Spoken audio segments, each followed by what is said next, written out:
आगे जो भी 12-13 क्वेश्चन बचे हैं उसको हम लोग आज कंप्लीट करेंगे। ठीक है, चलिए आज का पहला क्वेश्चन यानी कि 26 नंबर क्वेश्चन है कि जार निकोलस द्वितीय की पत्नी जरीना किस देश की राजकुमारी थी। तो देखिए जो जरीना है वो ब्रिटेन की राजकुमारी रहती है और इसका विवाह किसे जार निकोलस द्वितीय से होता है। जार का मतलब हम बताए थे कि रूस में राजा को जार कहते हैं और यह जार निकोलस वहां का राजा था। ठीक है, और यह जो निकोलस है इसकी पत्नी जरीना है। जार निकोलस उतना सक्षम शासक नहीं है जो रूस पे शासन कर सके और इसी का फायदा एक रासपुतीन नाम के भ्रष्ट पादरी है जो उठाता है जरीना से, क्योंकि जरीना से उसके जो संबंध है थे। ठीक है, जरीना से उसका संबंध था और ये जरीना को अपने प्रभाव में ले लेती, यानी कि जो जरीना है ये रासपुतीन नामक एक भ्रष्ट पादरी के प्रभाव में थी। ठीक है, और वही भ्रष्ट पादरी इसका फायदा उठाकर जरीना का सेना में भ्रष्टाचार करवा देता है और जरीना जो ये जार निकोलस द्वितीय है इससे कहकर और सैनिकों की भर्ती में भ्रष्टाचार करवाती है। और ये जरीना किसके कहने पे, तो वही रासपुतीन नाम के भ्रष्ट पादरी है उसके कहने पे ये भ्रष्टाचार करवाता है। यही जार निकोलस द्वितीय के समय में आप लोग देखिएगा रूस में क्रांति होती है। ठीक है, रूस में क्रांति होगी और जो ये जापान और ये रूस का युद्ध होगा। ठीक है, 1905 में जो जापान और रूस का युद्ध हो रहा है वही क्या है जो खूनी रविवार के नाम से जाना जाता है। खूनी रविवार के नाम से इसी घटना को जाना जाता है। खूनी रविवार खैर ये तो युद्ध होता है जापान और रूस में, लेकिन इसी युद्ध के बाद 1904-05 में जापान और रूस में युद्ध होगा और इसी युद्ध में जापान जो है एक छोटा सा देश है जीत जाएगा और जीतने के बाद रूस में भयंकर किल्लत को देखने को मिलेगा। क्या तो भूखमरी देखने को मिलेगा, गरीबी होगा, किसानों का फसल बर्बाद हो जाएगा, जिससे लोग यही जार निकोलस द्वितीय के महल के सामने रोटी दो के नारे के साथ मजदूर लोग किसान लोग वहां आते हैं और रोटी दो भगवान करके वहां नारा देते हैं, रोटी दो के नारा लगाते हैं। लेकिन जार निकोलस क्या करता है उस दिन 9 जनवरी का दिन है और दिन है रविवार। 9 जनवरी को रविवार का दिन रहता है और इसी दिन जार निकोलस गोली चलाने का ऑर्डर दे देता है अपने सैनिकों को। सैनिक गोली चलाते हैं और यहाँ बहुत से लोग मारे जाते हैं, इसलिए इस घटना को खूनी रविवार के नाम से हम लोग जानते हैं। इसी घटना के बाद आप लोग देखिएगा कि लेनिन को रूस छोड़ना पड़ेगा। ठीक है, और लेनिन पुनः रूस में कितना में 1917 ईस्वी में आएगा और अक्टूबर या नवंबर के क्रांति से वो क्या बनेगा वहां का जार यानी कि शासक बन जाएगा, अध्यक्ष बन जाएगा रूस का। ठीक है, और देखिए एक और जार है इसके यहाँ पे, जार अलेक्जेंडर द्वितीय के समय में 1861 की बात है, दास प्रथा का अंत हुआ था। चलिए नेक्स्ट क्वेश्चन हम लोग देखते हैं 27 नंबर कि साम्यवादी घोषणा पत्र के लेखक थे। तो जो साम्यवादी घोषणा पत्र है इसके लेखक आप देखिएगा कि कौन रहते हैं, हम पीछे भी आप लोग से डिस्कस कर चुके हैं। यही जो कार्ल मार्क्स और एंगल्स है या एंजल्स भी देता है, ये दोनों लोग मिलकर साम्यवादी घोषणा पत्र क्या तैयार करते हैं, घोषणा पत्र ये लोग तैयार कर प्रकाशित करते हैं। अब जिसे ये जो साम्यवादी घोषणा पत्र है इसी को जो आधुनिक समाजवाद का जनक माना जाता है, प्रकाशित किया जिसे आधुनिक समाजवाद का जनक माना जाता है। इसी घोषणा पत्र के बाद किसको, लेकिन कार्ल मार्क्स को माना जाता है। ठीक है, कार्ल मार्क्स को यही जब घोषणा पत्र किया जाता है तो आधुनिक समाजवाद का जनक कहा जाता है। देखिए जो कार्ल मार्क्स है इनकी मुलाकात जो एंगल्स है, इसका नाम पूरा फ्रेडरिक एंगल्स रहता है, इससे मुलाकात इसका पेरिस सम्मेलन में होता है। पेरिस में होता है 1844 में, पेरिस सम्मेलन नहीं पेरिस में होता है। फ्रेडरिक एंगल्स से मुलाकात हुई किसकी, कार्ल मार्क्स की। और कार्ल मार्क्स जो है ये हीगेल जो है एक थे, इनके विचारों से, विचारक थे, इनके विचारों से कार्ल मार्क्स बहुत प्रभावित था। ठीक है, मार्क्स क्या करता है, 1867 में एक अपना बुक भी लिखता है, दास कैपिटल, जिसको समाजवादियों की बाइबल के नाम से इसको जानते हैं हम लोग। समाजवादियों की बाइबल के नाम से किसको, समाजवादियों के बाइबल के नाम से किसको जानते हैं, तो यही कार्ल मार्क्स के दास। चलिए नेक्स्ट हम लोग देखते हैं 28 नंबर क्वेश्चन कि निम्नलिखित में से किसे साम्यवादी के संस्थापक के रूप में माना जाता है। तो साम्यवादी के संस्थापक के रूप में हम लोग कार्ल मार्क्स को मानते हैं कि कार्ल मार्क्स के द्वारा ही साम्यवादी जो वहाँ है, साम्यवादी यानी कि कम्युनिस्ट विचारधारा का उत्पत्ति होती है रूस में। ठीक है, कार्ल मार्क्स का देखेंगे हम लोग, बुक अभी डिस्कस किए, कौन सा एक, दास कैपिटल, कब इसकी रचना हो रही है आप कमेंट बॉक्स में बता दीजिएगा। कार्ल मार्क्स का जन्म देखिएगा 1818 ईस्वी में जर्मनी में होता है, जबकि इसकी मृत्यु जो है 1883 ईस्वी में। मृत्यु कब, 1883 ईस्वी में इसका मृत्यु होती है। कार्ल मार्क्स ने ही क्या वर्ग संघर्ष का सिद्धांत दिया था। कार्ल मार्क्स कौन सा वर्ग संघर्ष का सिद्धांत दिया था कार्ल मार्क्स। इसका मानना था कि गरीब और अमीर में संघर्ष होगा और गरीब राजा बनेगा, गरीब राजा बनेगा। यही देखकर लेनिन प्रभावित था और लेनिन इसी विचारधारा के साथ ये सरकार में लेनिन आएगा। ठीक है, इसने एक नारा भी दिया था कार्ल मार्क्स, क्या, दुनिया के मजदूर एक हो। यह साम्यवादी था, यहां से यह क्या था, यह साम्यवादी था कार्ल मार्क्स। ठीक है, वैज्ञानिक समाजवादी विचार का भी जनक यही है, वैज्ञानिक समाजवादी विचार का जनक कार्ल मार्क्स ही रहता है। ठीक है, चलिए नेक्स्ट हम लोग क्वेश्चन देखते हैं कि दास कैपिटल का प्रकाशन किस वर्ष हुआ था। अभी हमने बताया कि दास कैपिटल का प्रकाशन कब होता है, 1867 ईस्वी में होता है। इसका लेखक वही कार्ल मार्क्स रहता है, कार्ल मार्क्स रहता है। और इसी को समाजवादियों की क्या कहते हैं, बाइबल के नाम से हम लोग जानते हैं, समाजवादियों के बाइबल के नाम से।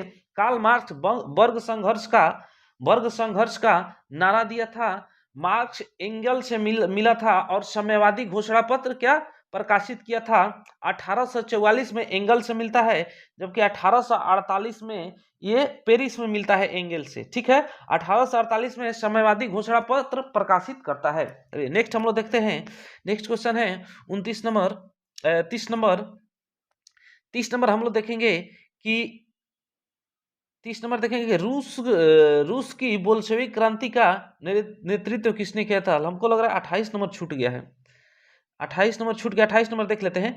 निम्नलिखित में से किसे साम्यवाद का संस्थापक के रूप में माना जाता है। तो ये भी देख ही लिए हम लोग कार्ल मार्क्स को, इसका भी हो ही गया 1867 में। 30 नंबर हम लोग देखते हैं कि रूस की बोल्शेविक क्रांति का नेतृत्व किसने किया था। तो देखिए, रूस की जो बोल्शेविक क्रांति है उसका नेतृत्व लेनिन करता है। लेनिन, बोल्शेविक क्रांति का नेतृत्व लेनिन करता है। अब इसके पीछे की घटना क्या है कि देखिए, लेनिन का जो जन्म है 1870 ईस्वी में होता है। 1870 में एक युद्ध हुआ था, आप लोग बता सकते हैं कौन सा युद्ध हुआ था, सेडोन का युद्ध हुआ था। सेडोवा का युद्ध 1866 ईस्वी में हुआ है। लेनिन जो है ये रूस में रहता है और ये एक गरीब का बेटा रहता है। और यह कार्ल मार्क्स की पुस्तक जो दास कैपिटल है इसको बहुत बार पढ़ता है और इस बुक से ये बहुत प्रभावित होता है। और उस बुक को ही देखते हुए कि उस बुक में लिखा हुआ है कि एक दिन दोनों वर्ग में संघर्ष होगा, गरीब और अमीर वर्ग में, और गरीब का बेटा राजा बनेगा। यह देखते हुए यह क्या करता है, रूस में आता है पढ़ के दूसरे जगह से, और जर्मनी से पढ़ के शायद आता है। ठीक है, तो ये पढ़ के आता है और यहाँ आने के बाद ये अपना करने लगता है संघर्ष, अपना जो भी संगठन है मजदूर का उससे मिलता है और उसमें अपना अस्तित्व बनाए रखता है। बनाने के बाद ये 1905 ईस्वी में आप देखिएगा, 1905 ईस्वी में एक घटना होती है जिसको हम लोग खूनी रविवार के नाम से जानते हैं। और उस घटना के बाद इसको छोड़ना पड़ता है और यह स्विट्जरलैंड चला जाता है। क्या, स्विट्जरलैंड ये चला जाता है उस घटना के बाद, यानी कि निर्वासित जीवन निष्कासित कर देता है वहां का जो जार रहता है, जार निकोलस द्वितीय, वो इस घटना के बाद, क्योंकि जिम्मेवार इसी को मान लेता है वो। ठीक है, पुनः जब देखिएगा कि जब प्रथम विश्व युद्ध स्टार्ट होता है तो जर्मनी रूस से हारने लगता है उस युद्ध में। क्यों, क्योंकि जब करेंसकी का सरकार बनता है वहां, करेंसकी इंग्लैंड का दोस्त रहता है और इंग्लैंड से मदद लेता है, जिससे रूस का पलड़ा भारी हो जाता है। तो जर्मनी यह देखकर ये सोचता है कि क्यों ना हम जो स्विट्जरलैंड में लेनिन रहता है उसका प्रभाव मजदूरों पर ज्यादा है, तो उसको हम लोग लाते हैं। तो जब वो मजदूर वर्ग का नेता लेनिन को 1917 में रूस में जहां तक इसका अधिकार क्षेत्र माने उस पे कब्जा किया रहता है रूस पे, वहां ले जाके लेनिन को छोड़ देता है। और लेनिन जब आता है रूस में, तो यह मजदूर लोग इसे संपर्क करते हैं। ये मजदूर का नेता पहले भी रह चुका था, लेकिन मजदूर लोग संपर्क करते हैं। और यही मजदूर लोग जब संपर्क इसे करते हैं, तो क्या करते हैं, इसको यही बोल्शेविक दल का नेता मान लेते हैं। अब देखिए वहां पर दो दल होता है, एक बोल्शेविक एक मेंशेविक। करेंसकी जो रहता है वो मेंशेविक, जो कि मध्यम वर्ग का, क्योंकि उच्च वर्ग को पहले हम लोग देख चुके हैं जार निकोलस द्वितीय को। करेंसकी को मध्यम वर्ग का नेता, यानी कि जो मेंशेविक दल रहता है उसका नेता इसको बनाया जाता है। अब बोल्शेविक दल का नेता लेनिन बनता है। करेंसकी प्रथम विश्व युद्ध में लड़ रहा है, उसमें रूस की बहुत क्षति हो रही है, लाखों सैनिक मारे जा रहे हैं, पूरा वहां का किसान बर्बाद हो जा रहा है, कि खेती बर्बाद हो जा रहा है। यह देखकर जनता में आक्रोश आया, और इसी आक्रोश का फायदा लेनिन उठाता है। जो बोल्शेविक दल का नेता रहता है, यानी कि बोल्शेविक दल गरीब मजदूरों की यह दल रहता है बोल्शेविक दल, उसका फायदा उठाकर यह सरकार में लेनिन आ जाता है। ठीक है, और यही 9 मार्च के क्रांति के समय में लेनिन वहां से आता है।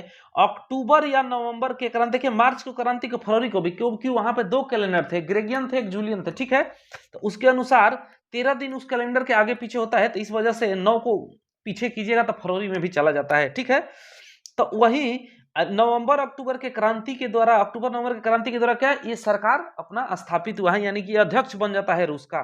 ठीक है, चलिए नेक्स्ट हम लोग क्वेश्चन देखते हैं 31 नंबर कि खूनी रविवार किसे कहा जाता है। तो वही 1905 की घटना को खूनी रविवार कहते हैं, जो 9 जनवरी को होता है, और उसी दिन रविवार का दिन रहता है, जिसमें वहां का राजा जो है रोटी दो के नारा के साथ, जो वहां की जनता है प्रथम 1904-05 के युद्ध में बर्बादी के कारण वहां की जनता क्या उसे के महल के आगे जाकर रोटी दो का नारा लगाती है। राजा उस जनता पे गोली चलाने का ऑर्डर देता है, और गोली चलाया जाता है, और वहां हजारों लोग की मृत्यु होती है।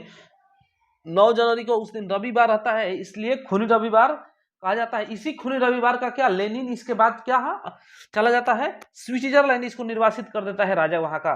ठीक है, फिर 1917 में वो आता है, और वो अपना बोल्शेविक दल का नेता बन के और वहां अध्यक्ष बनता है अक्टूबर नवंबर के क्रांति के द्वारा। ठीक है, अगला देखते हैं बोल्शेविक दल का कार्यक्रम अप्रैल थीसिस किसने लिखा।